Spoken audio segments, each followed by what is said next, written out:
And said, what about breakfast at Fish and Ease? I'm Mike Fisher, your trusty and trusted reporter.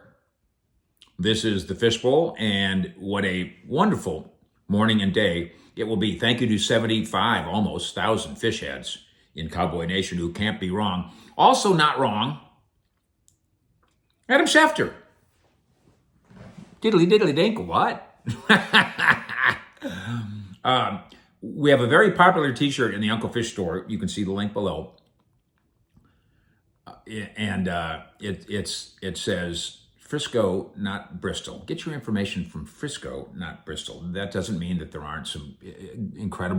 isn't incredible work being done at what used to be the worldwide leader, that now is turned into something else entirely.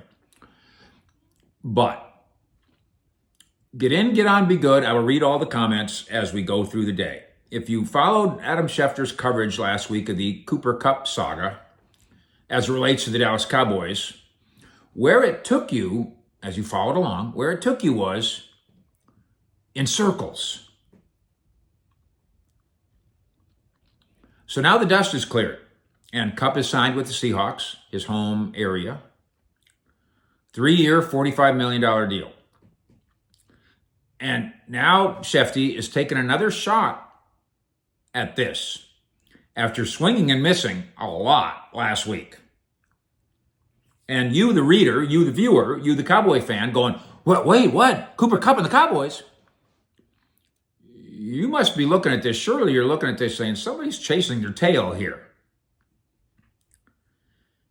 A Tuesday report from Shefty claims that the Cowboys' effort to sign the standout receiver Kupp was so intense that it even included Kupp hearing personal pitches from none other than Dak Prescott and CeeDee Lamb. Wow, that's pretty juicy. The way Schefter tells it, quote, last Thursday, and that's important, last Thursday the Cowboys reached out about Cooper Kupp and they were interested.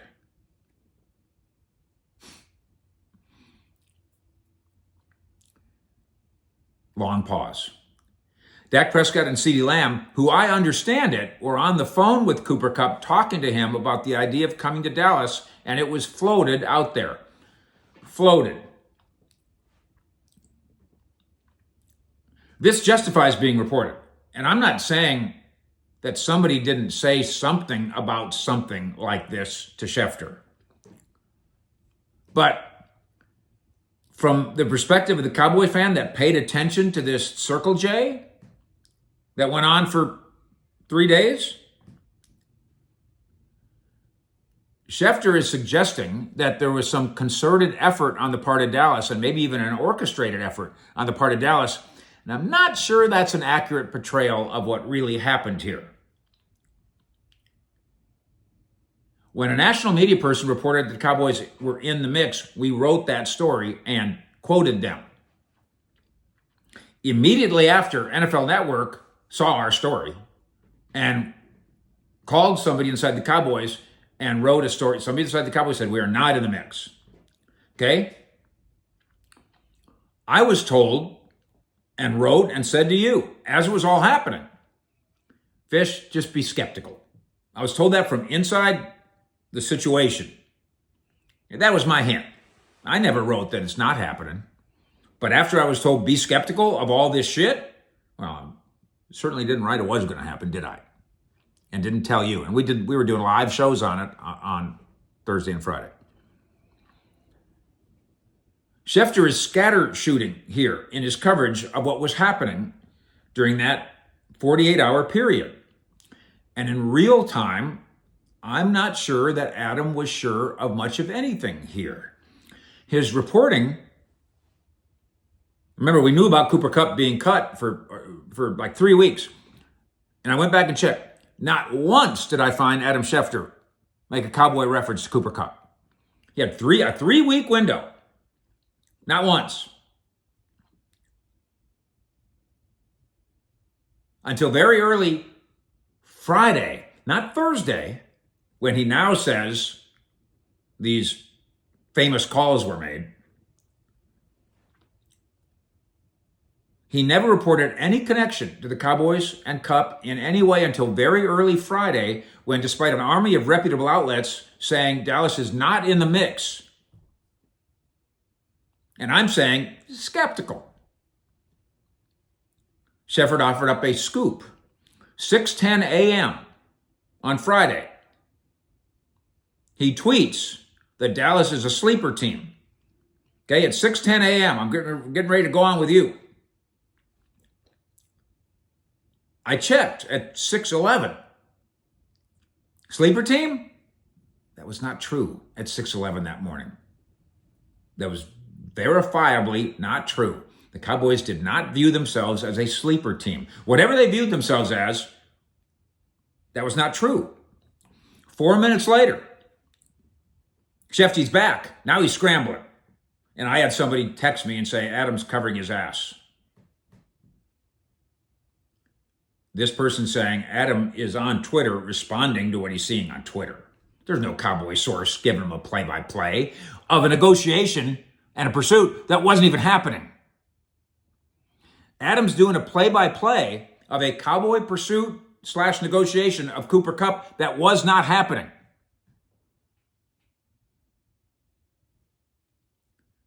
So then he changes in a tweet and says Dallas is not considered a landing spot. Then he changes another tweet to cover his ass again, saying the Cowboys made a push. No, they didn't.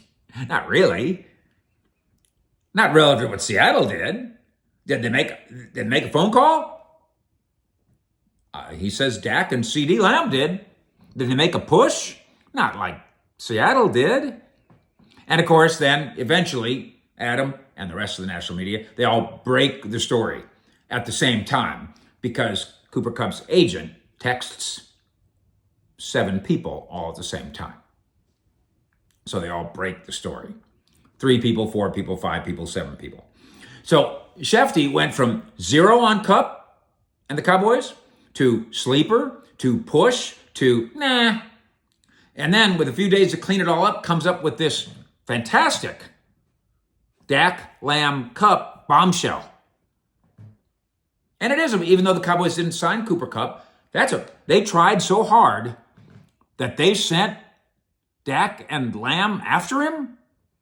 That's a bombshell. And I'm not doubting that Dallas players texted Cooper Kupp on Thursday or the day before or the week before. I wouldn't be surprised if other guys did. I'll tell you who texted him probably is Junior Adams, the Cowboy wide receiver coach, to whom he's very close. Cooper Kupp thinks that Junior Adams is the best coach who ever lived. If Mike had got Cooper Kupp's phone number, I bet she texted him. So maybe tomorrow Adam can write a story about how a Cowboy coach texted him, and the day after that we can write a story. Actually, not a story. We can just do a tweet. They don't write stories anymore there. They just tweet. Dak, Lamb, Kupp, bombshell. But there was a flood of solid reporting all week about not being in the mix. And I'm pretty sure that Jerry was never planning to outbid a $15 million per year offer. I'm pretty sure about that. So how sleeper and serious and close were you? So I'm left wondering, and maybe you are too, did this information come from Cooper Kupp's agent, which would be self-serving, truly? Was the Dak Lamb recruiting effort choreographed by Jerry, which would be impressive, actually? Is it, at least in part, about somebody's PR spin, which would be typical, undoubtedly?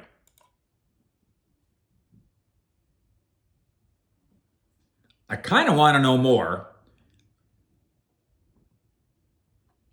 Cowboys need another playmaker on this offense. Prescott and Lamb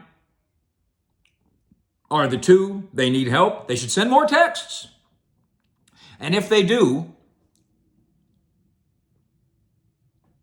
I'll work on trying to figure out the differences between in the mix and push and sleeper and media cover your ass. I'll try to do that. You can do it with me. And here's hoping Adam Schefter does the same. Fish out.